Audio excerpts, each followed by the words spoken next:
Olá, boa noite. Boa noite. Divulgação de vídeo de delação de Lúcio Funaro gera crise entre Temer e o presidente da Câmara, Rodrigo Maia. No depoimento ao Ministério Público, Doleiro afirma que Temer recebia propina por meio de Eduardo Cunha.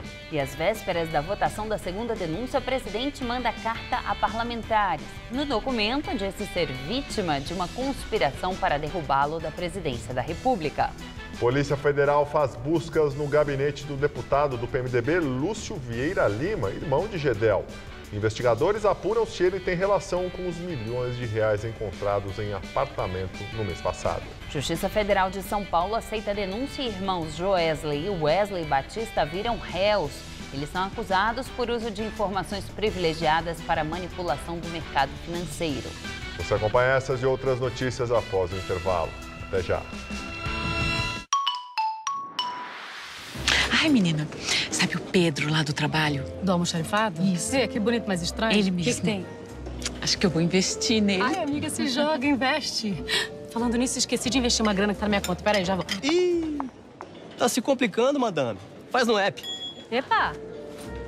No app Bradesco, você faz investimentos sem gastar seu 3G. Epa. Epa não, app. Bradesco, pra frente.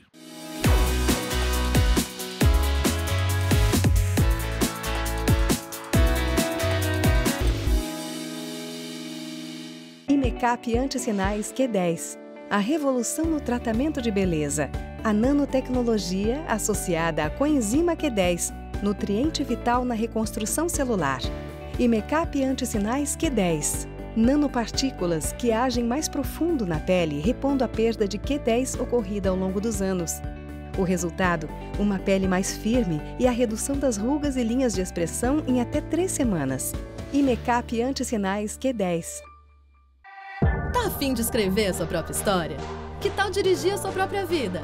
Então corre pra cá, que a sua hora chegou. Bem-vindo ao Mundo Casper, o lugar certo para você pensar, criar e questionar. Na Casper, razão e emoção se unem para fazer diferente, fazer melhor. E você? Aceita o desafio? Tem muita coisa nova te esperando por aqui. Faculdade Casper Libero. Vestibular 2018. Paixão por comunicação. Nesta segunda, tem pagode do bom no Todo Seu. Inimigos da HP. Toca o samba aí que eu vou me apaixonar. E aí, hoje eu só quero beijar. Tem também uma entrevista especial com o goleiro Jackson Follman, que é sobrevivente do acidente aéreo da Chapecoense. E a gente ainda vai descobrir como os pais podem ajudar os filhos a aliviar a tensão em época de vestibular. Tem pais que inspiram e tem pais que piram. Então, vem comigo conferir, bonitinha. Tô esperando você também, bonitão. Pode vir. Todo Seu, nesta segunda, 10h30 da noite.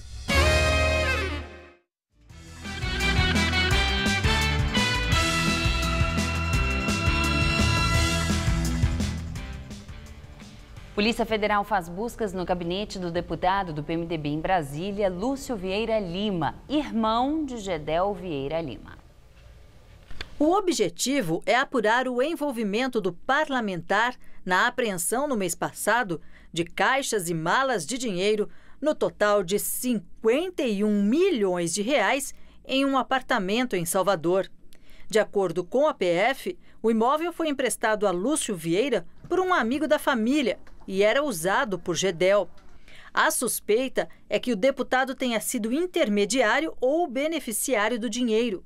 Além do gabinete dele, também foram alvos as residências do deputado em Brasília e na capital baiana. A operação desta segunda-feira é a primeira sob o comando da nova Procuradora-Geral da República, Raquel Dodge. Os mandados de busca e apreensão foram autorizados pelo ministro Edson Fachin, relator da Lava Jato no Supremo. Segundo a investigação, 2 pontos principais reforçam a suspeita sobre Lúcio Vieira Lima. O primeiro é que foram encontradas no apartamento impressões digitais de um assessor parlamentar dele, Job Ribeiro Brandão. Hoje, um endereço ligado ao funcionário também foi alvo de buscas. A PF encontrou no imóvel, junto com os 51 milhões de reais, uma nota fiscal em nome de uma outra funcionária de Lúcio Vieira Lima. Como o deputado tem foro privilegiado, a investigação foi remetida ao Supremo Tribunal Federal. Já o irmão Gedel Vieira Lima, apontado como dono da pilha de dinheiro, está preso na penitenciária da Papuda, em Brasília. A defesa de Lúcio Vieira Lima disse que a ação da Polícia Federal foi desnecessária e drástica. Divulgação de vídeos de delação de Lúcio Funaro abre crise entre Temer e o presidente da Câmara dos Deputados, Rodrigo Maia. Os vídeos que vieram a público na última sexta-feira estavam disponíveis no site da Câmara desde o fim do mês passado. No depoimento ao Ministério Público, o doleiro Lúcio Funaro afirma que Michel Temer recebia propina por meio do ex-presidente da Câmara, Eduardo Cunha. Eu distribuía para quem eu tinha que pagar, que nesse caso era o Eduardo Cunha, que fazia o repasse para quem era de direito dentro do PMDB, que eram as pessoas que apoiavam ele dentro do PMDB. Que eram? Henrique Alves, Michel Temer, todas essas pessoas, a bancada, que a gente chamava de bancada do Eduardo Cunha. O material foi enviado pelo Supremo Tribunal Federal ao presidente da Casa, que determinou a publicação junto com documentos relacionados à segunda denúncia contra Temer. Rodrigo Maia, do DEM, diz que cumpriu a regra legal. Alega que estava autorizado pelo ministro Edson Fachin, que teria dito que dos arquivos enviados, só um estava sob sigilo. Ontem, a assessoria do ministro Fachin desmentiu. Disse que tudo que se refere à delação premiada de Funaro está em segredo. O caso gerou um bate-boca no fim de semana entre o presidente da Câmara e o defensor de Temer, que classificou a divulgação dos vídeos como um vazamento criminoso. Rodrigo Maia reagiu, chamou o advogado de incompetente e ameaça processá-lo. O episódio azedou a relação já delicada entre Rodrigo Maia e Michel Temer e abriu uma nova crise entre os dois na semana em que a Câmara começa a votar a segunda denúncia contra o presidente. O advogado Eduardo Carnelós tentou amenizar depois, dizendo que não sabia que os vídeos tinham sido publicados pela Câmara, mas manteve as críticas ao teor da gravação. Por telefone, a assessoria do STF disse que os vídeos de Lúcio Funaro não estavam sob sigilo e afirmou que o material foi enviado à Câmara no dia 22 de setembro. E a defesa da ex-presidente Dilma Rousseff afirmou que vai usar o conteúdo da delação premiada do doleiro Lúcio Funaro para pedir ao Supremo a anulação do impeachment. Aos procuradores, ele relatou que em 2016 repassou R$1 milhão para o então presidente da Câmara, Eduardo Cunha, comprar votos a favor do impeachment. Para José Eduardo Cardoso, o afastamento da petista é nulo porque foi baseado em decisões ilegais e imorais tomadas por Cunha e por todos os parlamentares que queriam evitar a sangria da classe política brasileira. Às vésperas da votação da segunda denúncia, o presidente Temer manda carta a parlamentares em que se diz vítima de conspiração. Temer foi acusado pelo ex-procurador-geral da República, Rodrigo Janot, de ser o líder de uma organização criminosa e de tentar obstruir as investigações. Os ministros Eliseu Padilha, da Casa Civil, e Moreira Franco, da Secretaria-Geral da Presidência, ambos do PMDB, também foram denunciados pelo crime de organização criminosa. O presidente começou a carta dizendo estar indignado e que, embora tenha sido aconselhado a não falar nada a respeito das denúncias, acredita que não deva silenciar. Escreve que é vítima de torpezas e vilezas que pouco a pouco têm vindo à luz. Diz ainda que jamais poderia acreditar que houvesse uma conspiração para derrubar o presidente da República, mas que, segundo ele, os fatos são incontestáveis. Classificou os áudios dos delatores da JBS como diálogo sujo, imoral e indecente, capaz de fazer envergonhar aqueles que o ouvem. Cita a participação do ex-procurador Marcelo Miller nas negociações da delação dos irmãos Batista. No texto, Temer também usa declarações do deputado cassado e ex-presidente da Câmara, Eduardo Cunha, para atacar a delação de Lúcio Funaro, que acusa o presidente de corrupção. Voltou a acusar também o ex-procurador-geral Rodrigo Janot de ter como único objetivo derrubar o presidente para, ao final do que chama de trama, ser ou indicar o novo candidato à presidência da República. Falou que no seu governo os programas sociais não foram eliminados e que a economia cresceu. E completou: as explicações são um desabafo. E na certeza de que a verdade dos fatos será reposta, agradeço a sua atenção. A carta começou a ser distribuída aos deputados da base na manhã de hoje. Com o gesto, Temer tenta convencer os aliados a barrar a segunda denúncia contra ele. Os funcionários do próprio Planalto distribuíram pessoalmente a mensagem em papel, mas uma versão virtual também foi encaminhada aos parlamentares. A CCJ, a Comissão de Constituição e Justiça da Câmara, deve votar na quarta-feira o parecer que é contra a investigação da denúncia que envolve Temer. A previsão é que a votação no plenário da Câmara ocorra até o dia 23. E o jornal o Globo publicou uma foto hoje que mostra a placa que sinaliza o prédio do Congresso Nacional, onde manifestantes fizeram uma intervenção. Um adesivo com as mesmas medidas da placa original foi colocado com os dizeres: formação de quadrilha, corrupção ativa, o grande acordo nacional. E hoje o governo Temer publicou uma nova regra que dificulta a divulgação da chamada lista suja, que reúne empresas e pessoas que usam trabalho escravo. Agora, para serem públicos, os nomes envolvidos dependem de uma determinação expressa do ministro do Trabalho. Em nota, o Ministério do Trabalho afirmou que a mudança dá segurança jurídica à atuação do Estado brasileiro. E agora o comentário de Josias de Souza, direto de Brasília. O governo de Michel Temer baixou um decreto para dificultar a punição do trabalho escravo no país. Pense nisso sem pensar no resto. Esqueça a crise econômica, a crise moral, pense só nisso. O trabalho análogo à escravidão, cuja existência em pleno século XXI já era um escândalo, virou um escárnio. Temer atende a uma exigência da bancada ruralista, que ameaçava votar a favor da denúncia contra o presidente na Câmara. Experimente colocar a portaria que cria embaraços à fiscalização do trabalho escravo nas suas circunstâncias. Pense na reunião em que o presidente discutiu com seus auxiliares o atendimento às demandas dos deputados ruralistas. Não ocorreu a ninguém dizer: quem sabe no combate ao trabalho escravo a gente não mexe. Ou vamos oferecer mais cargos e emendas para essa gente. Nada disso. Não ocorreu a ninguém dizer: gente, trabalho escravo pode pegar mal.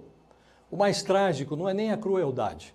A tragédia está na percepção de que, para salvar Temer, até a sensibilidade humana foi levada ao balcão. Boa noite. O Gabinete de Segurança Institucional da Presidência da República classificou hoje como reservada a informação sobre quem o presidente Michel Temer recebe no Palácio do Jaburu. A alegação, segundo o órgão, é garantir a segurança do presidente. A informação foi solicitada por vários órgãos de imprensa que queriam ter acesso às visitas noturnas do presidente no Jaburu, como aconteceu com Joesley Batista, que foi recebido secretamente por Temer em 7 de março deste ano, sem registro na agenda oficial. Em vídeo de delação premiada divulgado no site da Câmara, ex-deputado Pedro Correia disse que Eduardo Cunha era uma máquina de fazer dinheiro. No vídeo de 26 de abril do ano passado, Pedro Correia disse ainda que Cunha foi o responsável por colocar Nestor Cerveró na diretoria internacional da Petrobras. Em troca, Cunha queria um pagamento mensal de $700 mil. O Eduardo Cunha foi quem acertou essa nomeação, e inclusive Nestor Cerveró tinha acertado de conseguir uma arrecadação de $700 mil para o PMDB. O Nestor Cerveró não conseguiu cumprir o compromisso, que era muito alto, evidentemente.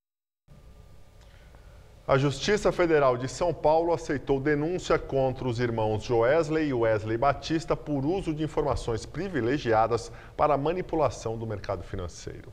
Com a decisão, os empresários se tornam oficialmente réus no processo.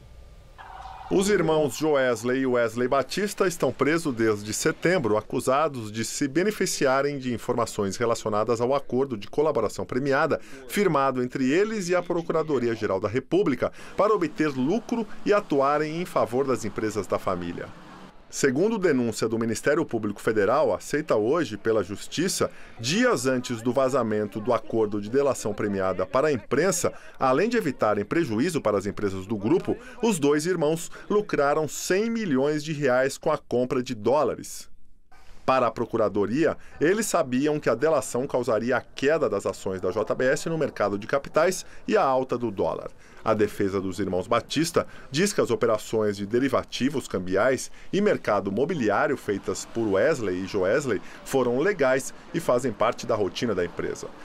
Segundo o advogado, os dois executivos confiam na justiça e continuam à disposição para reforçar todos os esclarecimentos já apresentados para a Polícia Federal e o Ministério Público. O plenário do Senado vota amanhã se mantém as medidas cautelares impostas pelo Supremo ao senador afastado Aécio Neves do PSDB. Ainda não foi decidido se a votação será aberta ou secreta. O partido Rede Sustentabilidade, representado pelo senador Randolfo Rodrigues, protocolou hoje um mandado de segurança no Supremo Tribunal Federal para que a votação sobre as medidas cautelares contra o Tucano seja aberta. O documento sustenta que, pela gravidade dos fatos, os votos devem ser nominais. O voto secreto poderia evitar o desgaste político sobre os senadores diante das inúmeras denúncias que recaem sobre Aécio Neves. O STF havia determinado o afastamento imediato de Aécio de suas funções parlamentares e o recolhimento noturno em sua residência. Ele é acusado de obstrução de justiça e corrupção passiva, com base nas delações da JF do grupo Friboi. O Tucano foi flagrado em áudios articulando pagamentos com Joesley Batista. Além disso, o primo de Aécio, Frederico Pacheco, apareceu em imagens feitas pela Polícia Federal recebendo R$500 mil em uma mala. De acordo com as investigações, o dinheiro era parte de um total de R$2 milhões que seriam entregues a Aécio. O senador afastado sempre negou as acusações e se diz vítima de uma armação. A votação de amanhã pode anular o afastamento do mandato do senador mineiro e também o recolhimento noturno. Para isso, ele precisará do apoio da maioria dos 81 senadores, ou seja, pelo menos 41. O regimento interno do Senado prevê votação secreta em situações de prisão de um parlamentar. A Constituição Federal, porém, não diz claramente que modelo deve ser adotado nestes casos, o que abre brecha para diferentes interpretações. Em 2015, no caso da prisão do senador cassado Delcídio do Amaral, o então presidente do Senado, Renan Calheiros, do PMDB, sugeriu que a votação fosse sigilosa, mas acabou levando a decisão ao plenário, que optou pelo voto aberto. No final daquele mesmo dia, já com a decisão do Senado, o ministro Edson Fachin, do STF, determinou que a votação fosse aberta. Na ocasião, o próprio Aécio Neves apoiou o entendimento do Supremo. E pelo menos 13 senadores não devem participar da votação de amanhã. Segundo o site do Senado, os parlamentares estão afastados por licença ou em viagens oficiais. E o ministro Alexandre de Moraes será o relator no Supremo do pedido do senador Randolfo Rodrigues da Rede, que defende a votação aberta no caso referente às medidas cautelares aplicadas a Aécio. A escolha foi por meio de sorteio. Moraes é ex-integrante do PSDB e pediu desfiliação do partido em fevereiro, quando foi indicado por Temer para assumir a vaga de Teori Zavascki, que morreu em um acidente aéreo. E agora vamos ao comentário de política com Bob Fernandes. Delação do doleiro Funaro foi vazada no site da Câmara presidida por Rodrigo Maia. Delações se tornaram arma também nas manchetes, como as do hoje. Temer, que traiu Dilma, foi traído por Funaro e se sente traído por Rodrigo Maia. Maia magoou. Diz que na votação da nova denúncia contra Temer cumprirá apenas, aspas, papel institucional. Funaro revelou. No impeachment de Dilma, então o presidente da Câmara, Eduardo Cunha, pediu dinheiro a ele, doleiro do PMDB, para comprar votos contra Dilma. Onde andam atores que ocuparam atos e manchetes que levariam ao impeachment de Dilma? Aécio Neves agora depende do corporativismo para reaver o mandato suspenso e escapar à prisão domiciliar noturna humilhante. Na noite do impeachment, Bolsonaro parabenizou Eduardo Cunha por, aspas, entrar para a história e elogiou o torturador brilhante Ustra. Em busca de apoio à sua candidatura, agora Bolsonaro se ajoelhou nos Estados Unidos e elogiou outro farsante e doido, o presidente Trump. Aliando-se aos tais movimentos, o PSDB puxou o bloco do impeachment. Agora o PSDB é sócio de Temer no governo e vive a luta entre criador e criatura, Alckmin e Dória. Já o tal movimento MBL seguiu seu caráter. Com financiamento, serviu ao PMDB de Eduardo Cunha. Parasitou o PSDB para servir a Dória e tentar destruir Alckmin. O DEM quer trocar Dória por Luciano Huck? Sem problema, os MBLicos já namoram Bolsonaro.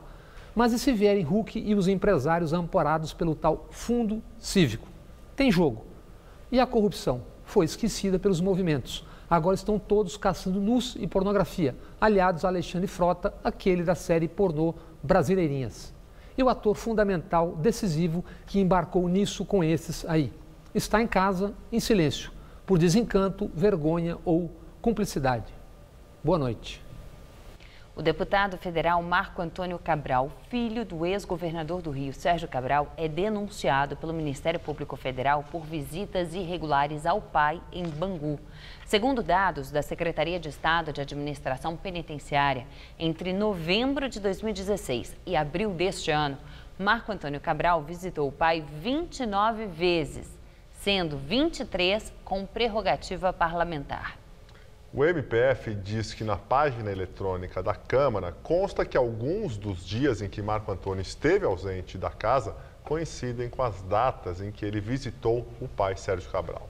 Os procuradores destacam que não foram encontrados registros de descontos relativos a essas ausências de Marco Antônio. De acordo com o Ministério Público, o deputado abusou de suas prerrogativas parlamentares e procedeu de forma incompatível com o decoro parlamentar. E agora a notícia internacional: na Catalunha, o governo regional não confirma a declaração de independência e pede mais 2 meses de negociação com Madrid.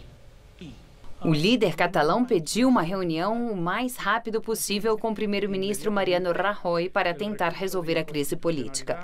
Na semana passada, o governo central espanhol pediu formalmente esclarecimentos e ameaçou restringir a autonomia da Catalunha depois de Carles Puigdemont fazer um pronunciamento no parlamento regional em que deixou dúvidas se declarou ou não a independência.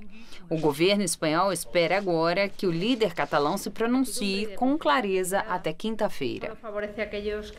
O Conselho Nacional Eleitoral da Venezuela anunciou oficialmente a vitória de candidatos do Partido Chavista em 17 dos 23 estados do país. O presidente Nicolás Maduro afirmou que o governo teve uma vitória estrondosa. A oposição diz que não vai aceitar o resultado. Maduro ironizou dizendo que não vai contestar a votação nos 6 estados em que a oposição venceu. O resultado contrariou todas as pesquisas que chegaram a prever a derrota do governo chavista na maioria dos estados, o que também fez os Estados Unidos duvidarem dos resultados até agora apresentados pelo governo chavista. A embaixadora americana na ONU, Nikki Haley, anunciou que já pediu uma auditoria do processo eleitoral e descreveu Maduro como ditador. A Casa Branca também afirmou, em comunicado, que os Estados Unidos irão usar o seu poder econômico e diplomático para tentar restaurar a democracia no país. A agência de classificação de risco Fitch divulgou hoje que os grandes bancos privados do Brasil passaram em um teste de estresse. Segundo a instituição, a capacidade de absorção de perda dos bancos brasileiros segue adequada, apesar do prolongado ambiente operacional desafiador. E agora vamos ao comentário de economia com Denise Campos de Toledo. Projeções melhores para a economia não significam que ela esteja entrando nos eixos totalmente. Ainda há grandes desafios, principalmente para as contas públicas. O governo tem se esforçado para cumprir as metas fiscais, mas isso não basta. Se não houver uma perspectiva melhor de evolução das contas, o Brasil corre risco até de novos rebaixamentos na avaliação de risco pelas agências internacionais. O alerta já foi feito. A Fitch anunciou hoje que os grandes bancos passaram no teste de estresse em simulações de como reagiriam a uma situação mais prolongada de desafios diante do ambiente econômico. Mas uma semana atrás, outra agência, a Moody's, mudou a perspectiva do sistema bancário de estável para negativa pela possibilidade de as incertezas políticas piorarem os indicadores do setor. Incertezas que também podem interferir no encaminhamento da agenda que deve viabilizar a reestruturação das contas públicas, indo além das metas. Um dos principais pontos é a aprovação da reforma da Previdência ou, pelo menos, de regras que garantam uma redução no ritmo de déficit do sistema. extrema. A maior parte da população discorda dessa reforma, até por todo o desvio de recursos públicos que houve nos últimos anos. Mas o fato é que, sem mudanças, a Previdência vai abocanhar uma fatia cada vez maior do orçamento, podendo até comprometer a PEC dos gastos, que limita o aumento das despesas à inflação do ano anterior.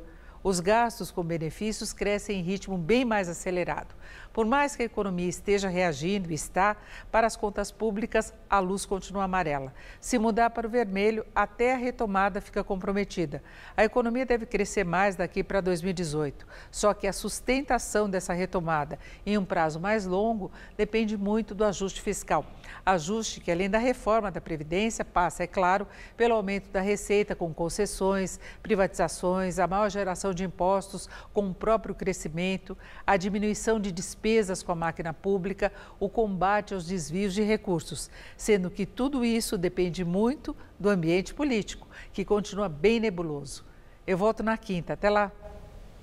E a semana começou mais fresca aqui em São Paulo, mas a partir de amanhã volta a esquentar. Então vamos ver em detalhes a previsão com Mariana Armentano.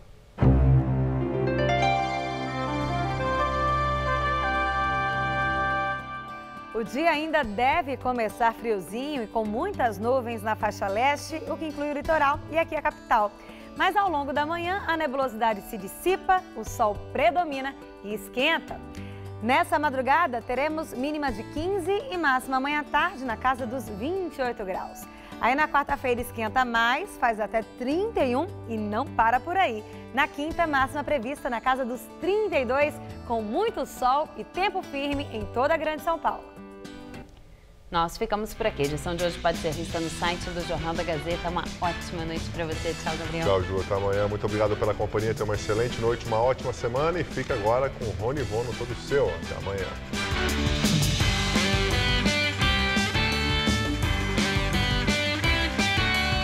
Anote a receita de um delicioso rocambole recheado com brigadeiro de maçã no Cozinha Amiga desta terça, 1h30 da tarde. Assista agora. Todo Seu.